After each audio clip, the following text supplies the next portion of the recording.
अशोक गहलोत जी, श्री महेंद्रजीत मालविया जी, श्री अर्जुन सिंह वमानिया जी, श्री ताराचंद भगोड़ा जी, श्री गणेश गोगरा जी, श्री कैलाश रावत जी, श्री राकेश रावत जी, श्रीमती रामीला खाड़िया जी, श्री नानालाल नीनामा जी, श्री नागराज मीना जी, श्री रामलाल मीना जी, श्री दिनेश कोडानिया जी, श्री वीरेंद्र राठौर जी, मंच पर उपस्थित सभी कांग्रेस पार्टी के नेतागण, मेरी बहनें, सभा में उपस्थित सभी कांग्रेस पार्टी के कार्यकर्तागण, पदाधिकारी, मेरी प्यारी बहनों, मेरे प्यारे भाइयों, आपका इस सभा में बहुत बहुत स्वागत। वागड़ना कोना कोना थी पधारीला मारा भाइयों बहनों ने दिवाली नो राम राम। चौथ न लडुआ खाईने आ होके मुंह वागड़ने भाइयों संग भाई दूज मानवा आवी हूं। मेरियो मेरियो मेरियो मेरी प्यारी बहनों, आज त्योहार का दिन है। मैं जानती हूं कि खास तौर से बहनों के लिए त्योहारों में कितना काम होता है। घर पे बहुत सारी चीजें करनी पड़ती हैं, इसीलिए मैं खास आज आपको आभार प्रकट करना चाहती हूं कि इस सभा में आई हैं। सिर्फ त्योहार नहीं, लेकिन इस समय खेती का भी बहुत काम रहता है, गर्मी भी है, आपने इंतजार किया, इसके लिए बहुत बहुत धन्यवाद।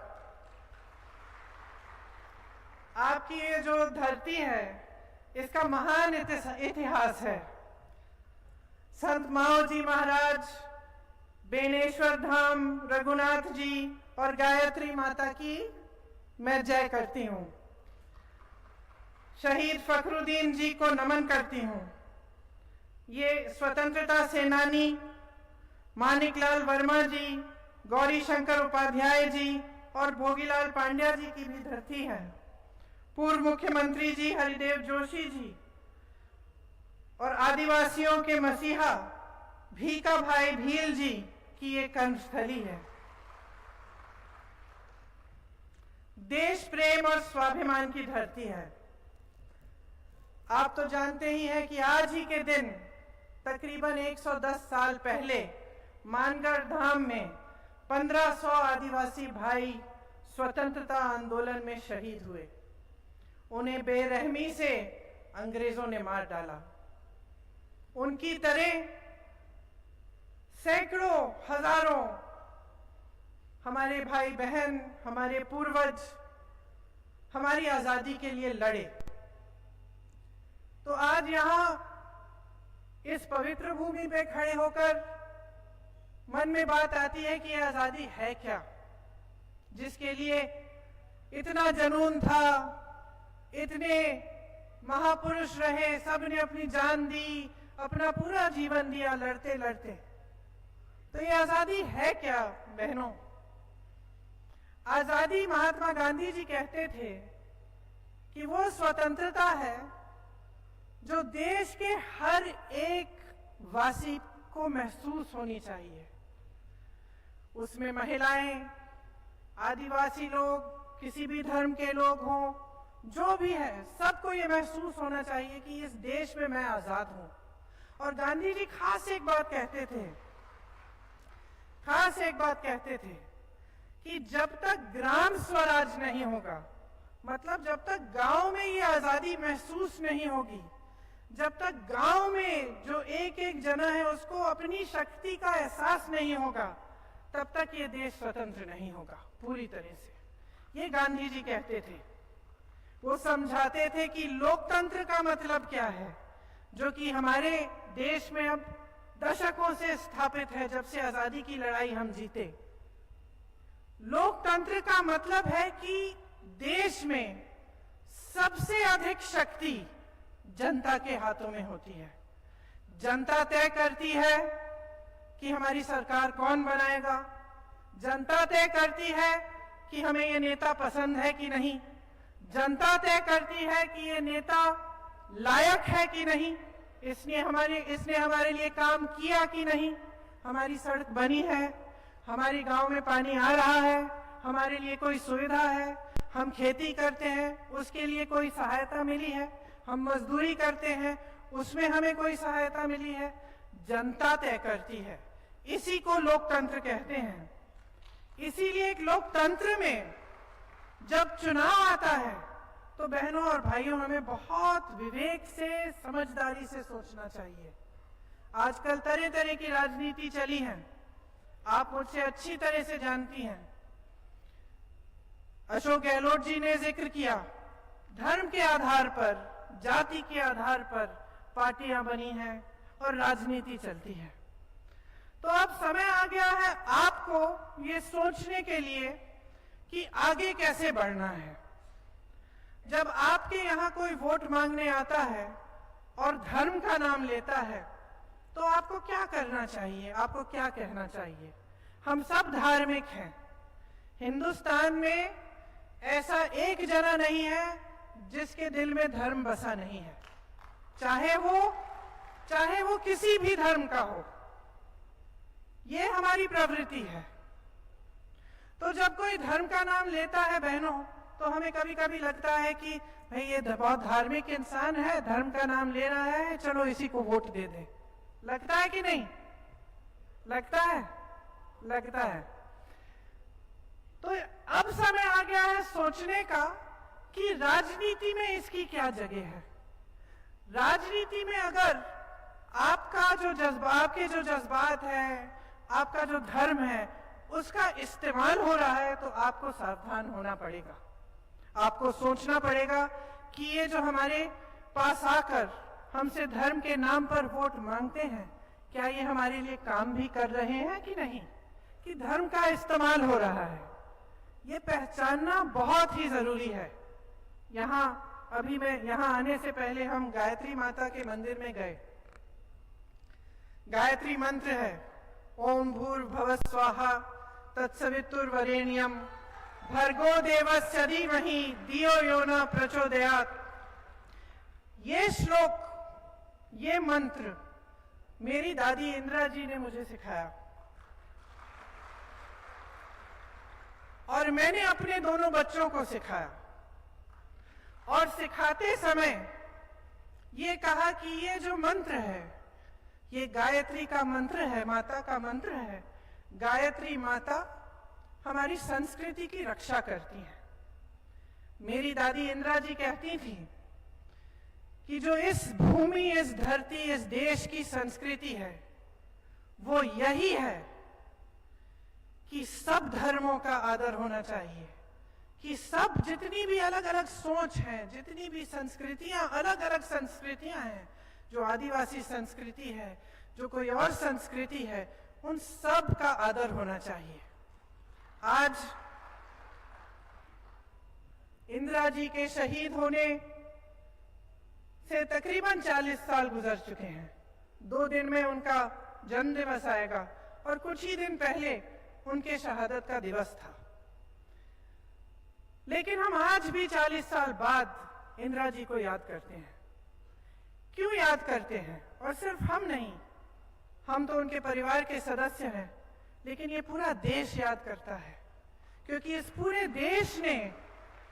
देश ने उनको परिवार समान, उनको अपने दिल में रखा। चाहे वो हिंदू हो, चाहे मुसलमान हो, चाहे मेरी आदिवासी भाई बहन हो, चाहे दलित हो, चाहे कुछ भी, सब इंदिरा जी को प्यार से, प्रेम से और श्रद्धा से याद करते हैं। क्योंकि बहनों और भाइयों, वो समझ गए कि इंदिरा जी के दिल में उनके लिए श्रद्धा थी। इंदिरा जी ने अपना धर्म ये बनाया था कि देश की सेवा करनी है, चाहे अपनी जान चली जाए।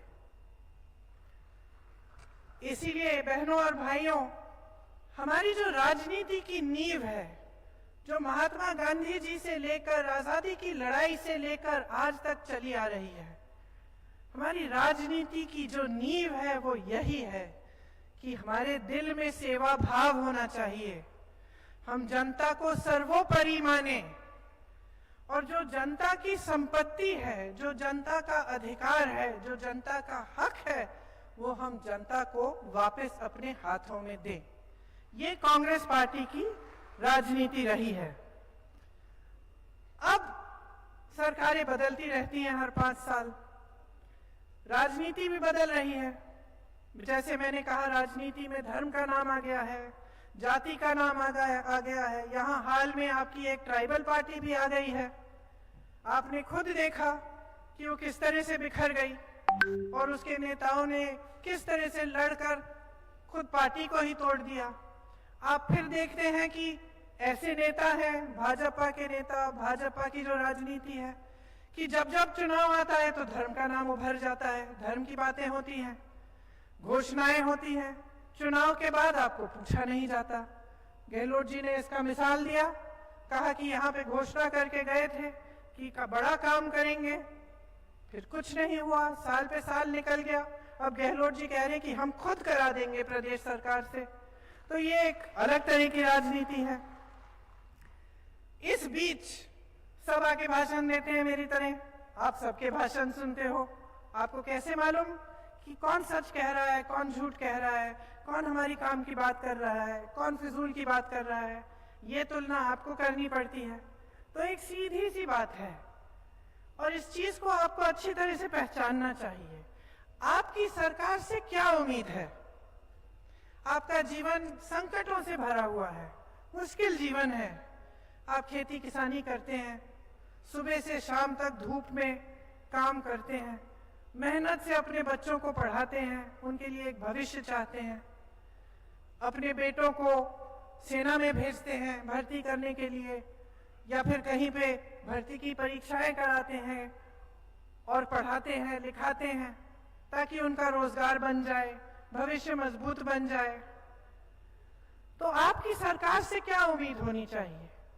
आपकी सरकार से ये उम्मीद होनी चाहिए कि जो ये जीवन है आपका, जिसमें आप खूब संघर्ष कर रहे हैं, चाहे आप किसान हो, मजदूर हो, सरकारी कर्मचारी हो, चाहे आपकी आपका छोटा सा कारोबार हो, तो इसमें आपको सरकार की तरफ से कुछ सहायता, कुछ राहत, कुछ मदद मिलनी चाहिए। यही उम्मीद रखते हैं ना कि कोई समस्या उठती है तो आप सरकार के किसी के पास जा सकते हैं, अपने विधायक के पास, अपनी सरकार के पास, और आप उस समस्या का समाधान मांग सकते हैं। और उस सरकार की नीयत अच्छी होनी चाहिए कि जो भी समस्या है उसके समाधान के लिए पूरी तरह से काम करे। अब गहलोत जी ने छत्तीसगढ़ की बात की, गौठानों की बात की और कहा कि यहाँ भी उनका प्रयास है कि इस तरह का काम करेंगे। ये क्या था? आवारा पशु की बड़ी समस्या थी, वहां कांग्रेस की सरकार थी। कांग्रेस की सरकार ने सोचा कि भाई इस समस्या को दूर कैसे करें, तो उन्होंने ऐसे गौठान बनाए जिसमें जो स्वयं सेवा समूह की महिलाएं, उनको रोजगार मिला, गोबर खरीदने लगे, जैसे कि गहलोत जी ने कहा अब यहाँ भी शुरू करेंगे अगर सरकार वापस आएगी। गोबर खरीदने लगे तो लोग आवारा पशु को घर में रखने लगे, महिलाओं को रोजगार मिल गया। ऐसी महिलाओं से मैं मिली जिनको 1 लाख से 5 लाख की कमाई हो गई गौठानों से, गांव की महिलाओं की। तो इस तरह की जब सरकार होती है, जो हमारी कांग्रेस की सरकारें हैं, जो आपकी जो समस्याओं को देख के ये सोचती है कि भाई इसका समाधान हम कैसे करें, तभी आप आगे बढ़ सकते हैं। इंदिरा जी की बात हुई, क्या नहीं किया उन्होंने आदिवासी भाइयों और बहनों के लिए, लेकिन इस भावना से नहीं किया कि आपके लिए कोई एहसान हो रहा है। उन्होंने इस भावना से किया कि जल, जंगल और जमीन पे आपके अधिकार पहले से हैं। उन्होंने इस भावना से किया कि आपकी जो संस्कृति है वो प्रकृति को बचाने की संस्कृति है। आपको सिखाती है कि चाहे जंगल हो, चाहे जल हो, चाहे जमीन हो उसका, चाहे जानवर हो उसका, अच्छी तरह से जब देखभाल होगा तभी आपकी तरक्की होगी। और इंदिरा जी कहती थी कि ये सबसे बढ़िया संस्कृति है पूरी दुनिया में। तो इस समझ से फिर उन्होंने कहा कि आपको पट्टे मिलने चाहिए, आपको जंगल पर, आपको जमीन पर अधिकार मिलना चाहिए। तो ये एक समझ, एक सोच होती है। और जो सही नेता होता है, अच्छी सरकार होती है, ये सोच इसकी एक दायरे में नहीं रहती। चाहे सरकारी कर्मचारियों के लिए होगा तो उनकी सोच होगी कि ठीक है, अगर कर्मचारी कह रहा है सालों से कि मुझे अपना पुराना पेंशन वापस कर दो, क्योंकि उसको घबराहट है कि 20 सालों से काम किया, 20 सालों से देश की सेवा की, सरकारी नौकरी की, और 20 सालों में हर महीने उनके पैसे कटते थे। अब वो पैसे इकट्ठे हो गए हैं, 20 साल में रिटायरमेंट आ गया है, और वो पैसे सरकार द्वारा कहीं और अगर उनका निवेश हो गया, कुछ गड़बड़ हो गई और किसी ने पैसे गवा दिए तो क्या करेंगे? तो घबराहट है, क्योंकि 20 सालों से काम किया। चाहते कि भाई जब हमारा रिटायरमेंट हो, हमारे पैसे हमें दे दो, पुराने पेंशन की तरह हम ही इसकी हिफाजत करेंगे। ये कोई गलत तो नहीं मांग रहे हैं। तो एक अच्छी सरकार होती है जिसकी नीयत सही होती है तो कहती है ठीक है, हम इसके लिए पैसे निकालते हैं, हम पूरी कोशिश करते हैं कि पुराना पेंशन हम देंगे। तो राजस्थान में, छत्तीसगढ़ में, कर्नाटका में, हिमाचल प्रदेश में कांग्रेस की सरकारें हैं, और सरकारी अधिकारी हैं, जो कर्मचारी हैं, उनको पुराना पेंशन मिल रहा है। जहां आप भाजपा की सरकार देखते हैं, वहां भाजपा के तमाम नेता, चाहे मुख्यमंत्री हो क्या हो, कहते हैं हमारे पास पैसे नहीं है इसको भरने के लिए। अब आप अगर देखें किसानों की तरफ, तो किसानों के लिए कितना काम हुआ है हमारी सरकार में, यहाँ राजस्थान में ही कितना काम हुआ है। आपको जितनी महंगाई का आप सामना कर रहे हैं, वो महंगाई केंद्र सरकार की तरफ से है, और आपको प्रदेश की तरफ से आपको बचाया जाता है, आपको राहत मिलती है कि किस तरह से आप अपने पैरों पे खड़े हो पाए और किस तरह से आप इन परेशानियों का सामना कर पाए। चाहे आप शिक्षा की ओर देखें, तो यहाँ पे जो राजस्थान की सरकार है, उसने गांव-गांव में अंग्रेजी माध्यम का स्कूल खोला है, एकलव्य मॉडल का रेजिडेंशियल स्कूल यहाँ खोला है, शहीद कालीबाई की बेटियों के लिए गर्ल्स कॉलेज खोला है, छात्राओं को स्कूटी देने का काम शुरू किया है, 2500 महात्मा गांधी राजकीय स्कूल बने हैं आपके प्रदेश में, 309 नए कॉलेज, 9 यूनिवर्सिटियां, 12वीं तक शिक्षा निशुल्क हो रही है। यहाँ भी 5 साल में 8 नए कॉलेज खोले गए हैं, और बिलिया में जनजाति बालिका स्कूल खोला। इतना सारा काम हुआ। कल परसों में मध्य प्रदेश में थी, जानते हैं वहां भाजपा की सरकार है, 7000 से अधिक पाठशालाएं बंद कर दिए इन्होंने। 18 साल से इनकी सरकार चल रही है। मालूम है आपको कितने रोजगार दिए हैं? मध्य प्रदेश की सरकार, भाजपा की जो सरकार है, जहां मोदी जी कहते हैं कि हम करोड़ों रोजगार देंगे, किसानों की आमदनी दुगनी करेंगे, 18 साल गुजर गए हैं और पिछले 3.5 सालों में मात्र 21 रोजगार दिए हैं। 21 रोजगार भाई और बहनों। और अगर कांग्रेस के प्रदेशों से तुलना करें तो आपको पता चलता है कि कांग्रेस की जो सरकारें हैं कितना अच्छा काम कर रही हैं। यहाँ आपको मालूम है इंदिरा रसोई खोली गई, 8 रुपए में भरपेट भोजन मिलता है। पूरे देश में लोग महंगाई से त्रस्त है, परेशान है।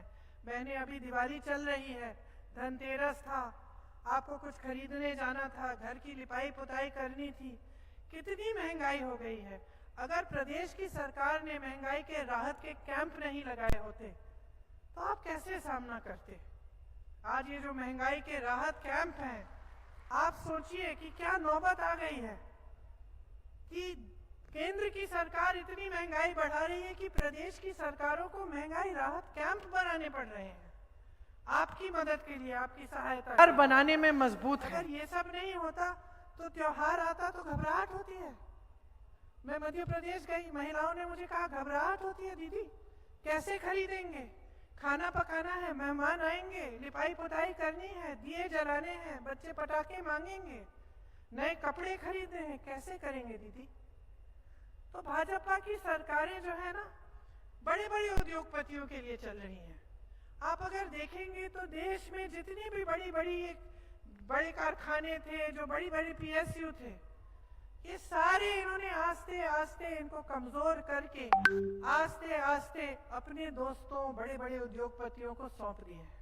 यहाँ से रोजगार मिलते थे, अच्छी नौकरियां मिलती थी। आज स्थिति यह है कि सब प्राइवेट में ही नौकरियां ढूंढ रहे हैं, भटक रहे हैं। तो जहां से रोजगार मिल सकता था उनको भी कमजोर कर दिया है।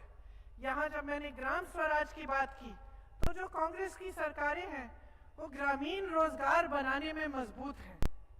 वो चाहते हैं कि आपको गांव में ही रोजगार मिले। तो किसी ना किसी तरह से गांव की जो अर्थव्यवस्था है उसको मजबूत करना, ये हमारा काम रहा है।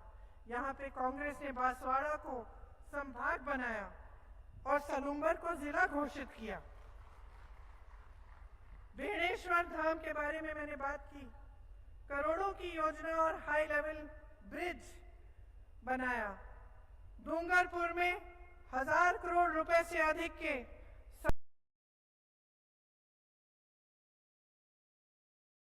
आपको याद होगा सर्दी का मौसम था।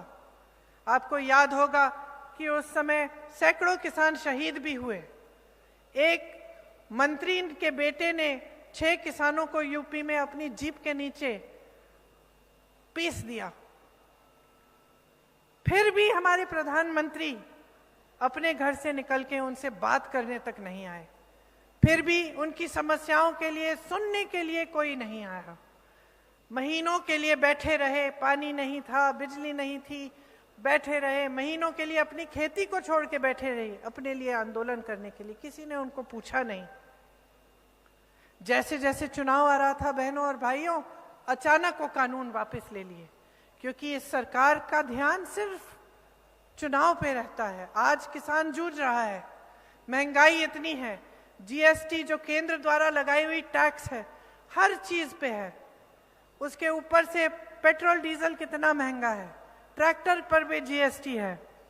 तो ये सब जब महंगाई इतनी है और मुश्किलें भरी हुई हैं तो देश का किसान क्या करे। यहाँ पर हमारी सरकार ने सोचा कि जब इतनी परेशानियां हैं तो अगर हम कर्ज माफ कर लें तो कम से कम कुछ राहत मिल जाएगी। ये सिर्फ कांग्रेस के प्रदेशों में ये काम हो रहा है और यहाँ राजस्थान में लाखों किसानों को 14,000 करोड़ तक उनका कर्ज माफ किया गया है। आपने कहा गहलोत जी कि जब लंपी महामारी आई थी तो सबसे ज्यादा मुआवजा भी यहाँ दिया आपने। ये सारे जो अच्छे काम हैं बहनों और भाइयों, ये भाजपा बंद कर देगी। याद रखिए, ना ओपीएस आपको पुराना पेंशन स्कीम मिलेगा, ना आपको ये राहत मिलेगी, ना आपके कर्ज माफ होंगे, ना आपकी बिजली के बिल कम किए जाएंगे, ना ये जो सारी जो आपको ये जो निःशुल्क स्वास्थ्य की सुविधाएं मिलती हैं। मालूम है मध्य प्रदेश में स्वास्थ्य की अगर सुविधा चाहिए तो सिर्फ प्राइवेट में जा सकते हैं, क्योंकि जो सरकारी व्यवस्था है वो तकरीबन ठप हो गई है। यहाँ पे आपको बहुत सुविधा मिलती है। यहाँ पिछली बार मैं आई थी तो मैं किसी से मिली थी जिनका जो हार्ट की सर्जरी है वो सरकार ने कराई और उनको 1 पैसा नहीं देना पड़ा। तो देखिए, लंबी बातें कर सकती हूँ, लेकिन मोटी मोटी बात यह है कि आपको पहचानना पड़ेगा कि आपकी भलाई के लिए कौन काम करता है। इसके लिए जागरूकता की जरूरत है। आपको जागरूक बनना पड़ेगा और आपको खुद तय करना पड़ेगा कि आपके लिए आपको कैसी सरकार चाहिए।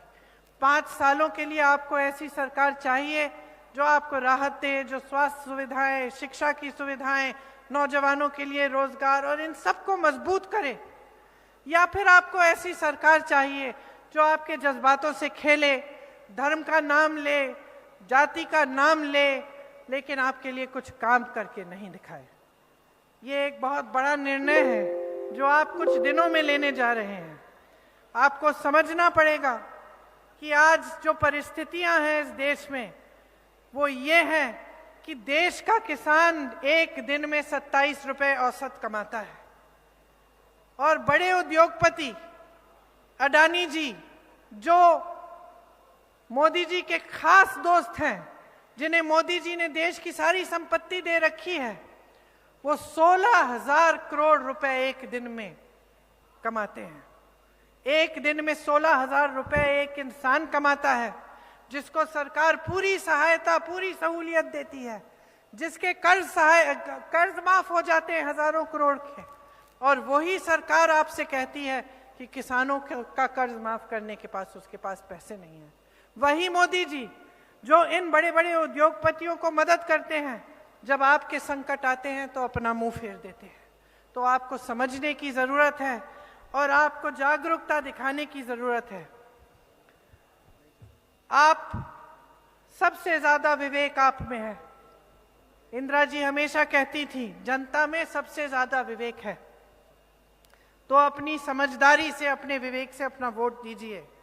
यहाँ हमने कुछ नई घोषणाएं भी की हैं और उनका आधार ये है कि जो हमने पहले घोषणा की थी उनको पूरा करने का काम हमने किया और हमने ऐसी बहुत सारी चीजें की आपके लिए जिससे आपको सहूलियत और आपको की सहायता हुई।